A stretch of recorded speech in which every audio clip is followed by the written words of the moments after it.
Emilie Aries is the founder and the CEO of Bossed Up, an award-winning leadership development and career services company committed to closing the gender leadership gap. Emilie's also a speaker, podcaster, and author. She's worked with leaders at Fortune 500 companies to support retention, diversity and inclusion, and human resources initiatives, and she has been featured all over the place, media outlets like Washington Post, CNN Money, BuzzFeed, and more. Emilie's book, Bossed Up, serves as a practical roadmap for women who want to set themselves up for sustainable, long-term career success and step up as the boss of their lives. Emilie, welcome to the show. I've been waiting for a little while to have you here. Well, it's my pleasure to be here, Tracy. Thanks for having me. Well, today we're talking about bouncing back from burnout. And I know that you usually talk about this in the context of employment, right? So who are you typically working with in that regard? Well, what's so interesting about burnout as opposed to more clinically diagnosable mental health conditions like depression and anxiety is that the WHO and the American Psychological Association deem burnout a workforce phenomenon. So even its clinical definition is directly connected to our relationships with work. But that doesn't tell the full story, does it? I think there are all kinds of chronic stressors that we face in life, whether it has to do with health, our caregiver responsibilities, or of course, a long, drawn-out divorce process that creates the kind of chronic stress that leads to burnout.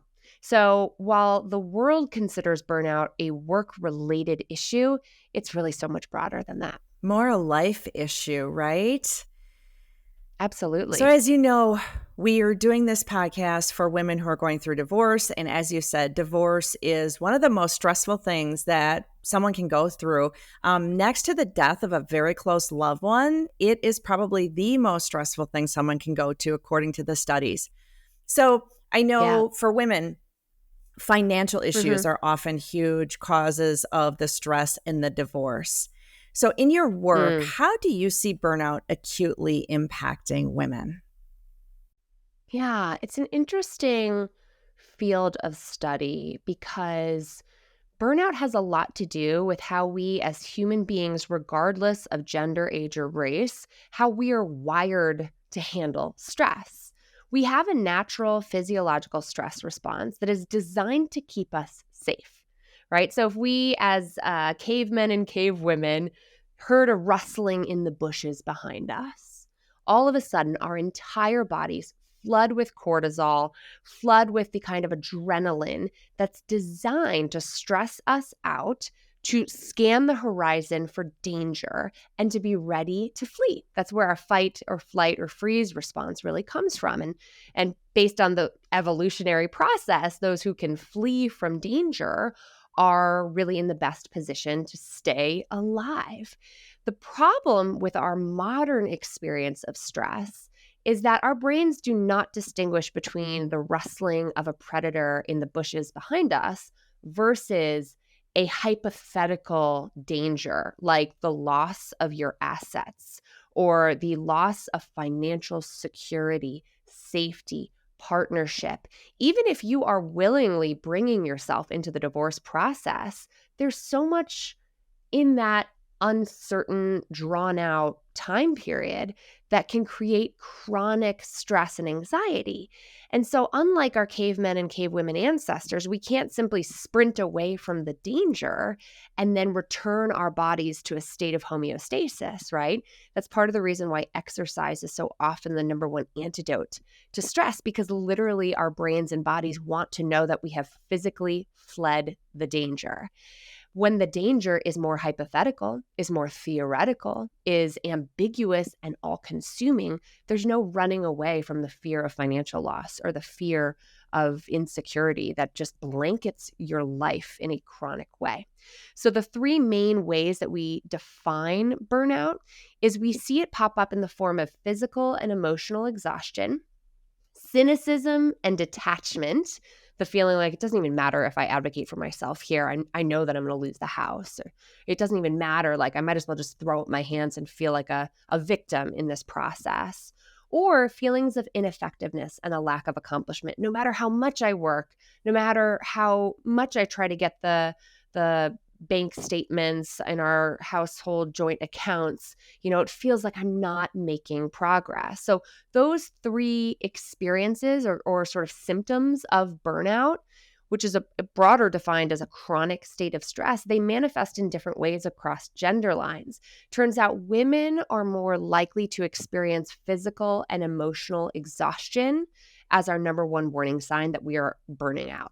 Men, on the other hand, go directly to cynicism and detachment. And these are generalizations, not all men and not all women, but they're more likely to go to the cynical place of, it doesn't even matter what I do here. They're not going to see me for the good guy that I really am. And so just being aware of that as women, I think we know very well what physical and emotional exhaustion feels like, but it's not just the way things are. This is a sign of a bigger problem that is burnout that can become a slippery slope into more clinically diagnosable mental health disorders like anxiety and depression. Wow. It's so interesting that it manifests itself differently than in women. And of course, I Yeah. shouldn't be surprised, right? Men and women experience the world differently. So certainly it's going to manifest itself differently. But if we talk about Yeah. women and in the role of the family giver, with caregiver, which, in this day and age, still in the majority of situations, that is the reality that women are taking on more child rearing duties. Do you think that that plays a part in this burnout as well? Hugely. There's a really interesting term in the research and in the literature on all of this called role overload that resonates so much with the women I work with and the audiences I speak to about this. Role overload is the feeling of having your limited resources of time, energy, effort, and attention being competed for. And I almost have this vision of a woman whose arms are being dragged in multiple directions, and she feels like she's just being pulled apart because she has to be a present, caring mother to her children. She might want to be a good employee for her workplace who's paying attention and meeting her clients' needs and her boss's needs.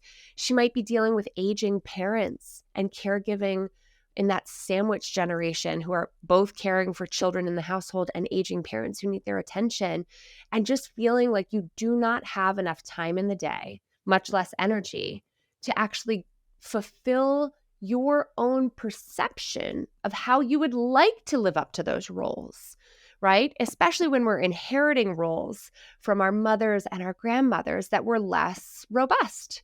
In the 1950s and 60s, post-World War II, when women, particularly white women, entered the workforce en masse, it's not like we took off other hats in terms of how we wore hats of mother, sister, and daughter at home. We just added on more hats. So when you hear the advice from the medical community to just spend time meditating, practicing deep breathing to reduce your stress, or exercising, a lot of women basically can hardly hold back from just laughing, right? I've been dealing with some chronic health issues in the past 6 months or so. And after a full workup, following the loss of 2 pregnancies in the last 6 months, which is another kind of chronically stressful experience that only women experience, that we don't even really have a common vernacular to talk about in our society still. A lot of my doctors said, there's nothing really here other than stress. So maybe you should just try to work on reducing your stress. And I said to my OBGYN, I'll add that to my to-do list. Because that's what it feels like. You're being pulled in a million different directions. You already feel like you're failing to live up to your expectations of yourself and in your roles that you're wearing, or the roles that you serve towards others. Like actually caring for yourself in the basic physiological ways that we need to when you think of Maslow's hierarchy of needs, like shelter, safety, food, water. Those basic needs are going unmet for so many women in today's world. And it can feel impossible to juggle the roles that we're playing in relationship to others. And that is uniquely stressful for women in a way that we just haven't had such high expectations for the roles that men play to the others in their lives. Well, and let me just tell you that when it comes to caregiving during a divorce situation, mom is almost always taking on even more child rearing duties during and after the divorce. Yeah. And so I know you work with very high achieving women, but even for those, they are typically going to be the ones, if the kid is sick and needs to be picked up from school, they're going to leave work Yeah. and go do it. They're expected to manage work and children's schedules, and they get usually a lot more parenting time than dad does. Even when dad's an involved Yeah. dad, mom still usually picks up Yeah. more. And so there's so Yeah. much during a divorce situation that just adds on to all of that. Totally. The mental load, right, of just managing people's schedules and communicating with school teachers and administrators, but also the invisible labor that goes into caretaking, for whomever is performing that labor. The fact that it's so invisible and not validated and not valued in our society makes you feel gaslit, right? Makes you feel crazy for feeling so stressed about managing it all. And I will say, research is very clear that millennial dads and modern fatherhood, they're absorbing more responsibilities than ever Yes. before. But if you look at, there's a Washington Post study, I think from maybe 2012, 2013, that found, men are doing more around the house than ever before, and women are still doing twice that amount of child rearing and housework. So it's debatable, right? Because I'm thrilled to see millennial dads feeling the pain of work-life balance, because I think all people across the gender spectrum need to be aligned, need to be arm in arm and uniting around making this more realistic and more possible and less painful in our society. And it's going to take men feeling the pain that women have been feeling for a long time for there to be systematic change, and for our care economy. If you look at just like how our world even deals with child rearing between the ages of 0 and 5, it's like, figure it out. You're on your own. Good luck. And that's wild. And the same thing happens when the baby boomers are all entering retirement and aging en masse. All of a sudden, the very shaky foundation of our national lack of care infrastructure, that's going to be put on display for everyone. And I think we all need to feel the pain before systematic change will happen. Okay, well, let's talk a little bit about solutions. First of all, Sure. are there some signs that we could be looking for as women going through divorce that could alert us to the fact that we might be on the verge of burnout? Because I'm a big believer that spotting this early at least gives you a chance to Yeah. fix it before you actually hit rock bottom. Totally. And the good news that's very clear in the scientific literature on this is that unlike chronic anxiety and depression as mental health disorders, burnout does not rise to that clinical threshold. It's not something you can be diagnosed with. Otherwise, over 50% of the American workforce would have a doctor's note to stay home from work, right?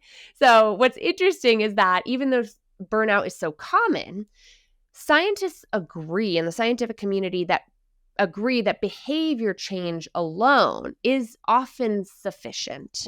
Not a really helpful thing to hear if you are just at the rock bottom point right now. But to your point, Tracy, if we can catch those early warning signs of physical and emotional exhaustion, cynicism and detachment, and feelings of a lack of effectiveness, and say, hold up, I need to do something to change what I'm doing, how I am spending my time, what boundaries I have or have not put in place, then this individualistic approach, while I think we need systematic approaches, the individual actions that you have can turn burnout around much faster and more significantly than trying to tackle depression on your own, which often would benefit much more significantly from medication and behavioral therapy or professional therapy. Although, frankly, Tracy, I think we all need a therapist. So there are 4 things, if you think about boundaries you need to put in place, there are 4 root causes of burnout that I would start to think about and audit your life for. So if you're listening to this, take out a piece of paper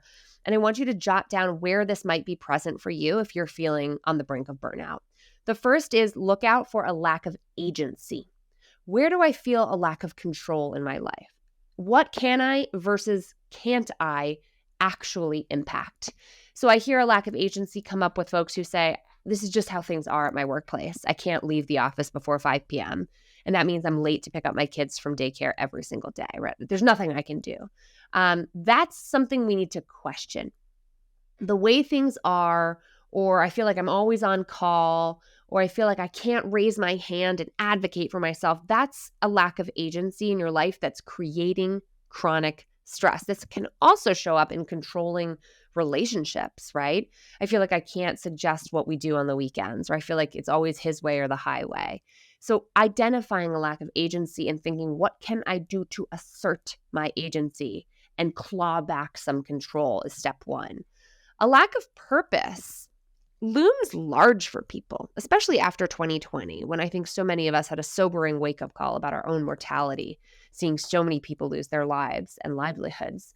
And so what I've seen 3 years post 2020 now is even my well-compensated clients, let's say they're in the legal profession, they have a lot of autonomy, they have a lot of control, they have a lot of income. If they feel like their life doesn't matter, like they're not contributing to the world that they want to see, like they're just helping line the pockets of their already wealthy clients, a lack of purpose will come to bite you, right? So you have to ask yourself, it doesn't necessarily need to be the same thing that yields a paycheck, but what yields a sense of purpose in my life? Where can I volunteer? Where can I add something to my plate instead of taking something away? Sometimes that's the antidote to burnout, which sounds counterintuitive. And finally, a lack of rest and a lack of community. Divorce is such an isolating process. And I love what you're doing, Tracy, because you're bringing people together, right? You've created a community to kill the silence and the shame around going through this process. And the fact of the matter is you don't have to go it alone. So when you're thinking about community, that's a basic human need. We need to be validated by other people who understand the real pain, suffering, and stress involved in whatever it is that we're going through. So do whatever you can to claw back some control by putting people in your life who make you feel seen and understood and cutting people out who don't. I think that's sort of at the heart of divorce, isn't it? And then I glossed over a lack of rest only because it's a little bit obvious, right? Sleep, put that cell phone in the kitchen. I have no self-control. I will be on Instagram until 4:00 in the morning if it's within reach. That shit has to be in the kitchen for me. So like know what you need to do to get real sleep. Studies show that even when women, and this is particular for women, when women are sleeping within the same room of their cell phone, that they're not actually entering as deep a sleep. Just knowing that someone might need you. You're like in a state of awake, right? And so I think that has to do with our role overload problem. So figuring out rest, whether it's sleep or whether it's taking a couple days off, take that mental health day if you have it because you're worth it, right? You are worth clawing back a sense of control wherever you can. And that means sitting down, taking this stuff seriously so that it doesn't spiral out of control. People shy away from taking a day off, taking time away, because they say, I have too much to do. It all has to get done. Yeah. And they don't realize that if you take that day away, you come back like 1,000% better. You're more efficient. You're more effective. You're more creative. You're more patient. And so, but it's just really hard to be able to break away and step away and say, so I need this day. And the benefit of it will outweigh whatever I didn't get done during this day. Yeah, and it's a perception thing too. I don't want to be seen as less committed. Maybe I'm the only woman of color in my workplace, so the exhaustion of racial battle fatigue, of dealing with daily microaggressions means working in the office is a more chronically stressful experience, but I feel like I'm representing my entire race or my entire gender, so I don't want to be stereotyped in any negative way that I already know I'm up against in a white supremacist culture. Like this looks different when you take an intersectional approach. Like stress is not doled out equally in this society of ours, much like any resource, right? And so I think we just have to recognize that caring for yourself, Audre Lorde said it best, right, as a radical, queer, feminist poet, that caring for myself is not self-indulgence. It's an act of self-preservation. And that is a radical thing. That's not just a quaint little calendar, inspirational quote. That's talking about clawing back your sense of humanity in a world that will degrade you and that will take advantage of you if you let it. Okay, so as we wrap up, what happens if it's just too late? I'm in the throes of divorce. I'm completely burnt out. I do not want this burnout to completely derail my career, my life. What can I do? Yeah, I think about basic needs first and foremost.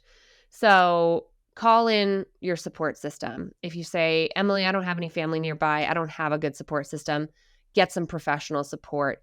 And I know in our healthcare economy, that's not always easy to do, but do the legwork of finding yourself a therapist, a social worker, whatever program is available in your community, many of which are available at low or no cost.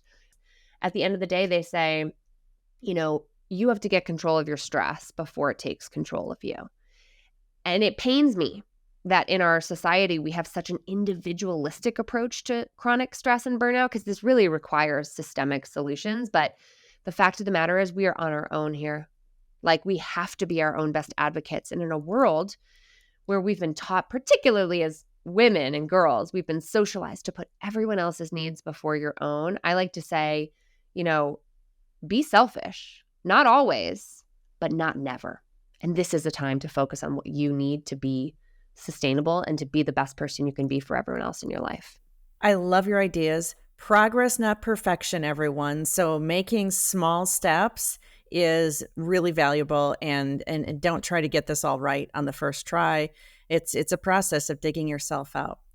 Now, I know that people can find you at bossedup.org. We'll put that in the show notes, and they can find you on social media at bossedup.org, and you've got all sorts of great stuff there. But you are a public speaker, and you've been doing a whole lot of that relative to this issue of burnout. Tell us more about that.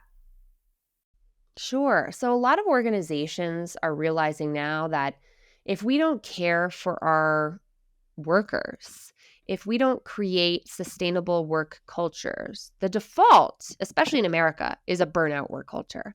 So how can we sustain our ambition and team performance in the long haul is a question a lot of my organizational clients are asking. So when it comes to conferences and symposiums and even organizations, ERGs or employee resource groups focused on race or gender or parenthood, I'm working with a lot of organizations to deliver keynotes and workshops at conferences and virtually this year to help break down burnout, empower individuals to take ownership of stress management, and train managers on how we can create a sustainable work culture where they're caring for those who are in their charge, not just trying to be in charge. Simon Sinek says, being the boss isn't about being in charge. It's about caring for those who are in your charge. And so I'm booking up now for the rest of the year on workshops and keynotes for organizations who really care about that. And for individuals here, Tracy, if I might add, I just thought of this. If you're listening to this podcast right now, go look up Bossed Up, my podcast, which comes out every week, which Tracy was recently on, talking about women, money, power, and divorce. We've got 439 and counting episodes for you to dive into. Wow. I aspire to be you. It's wild.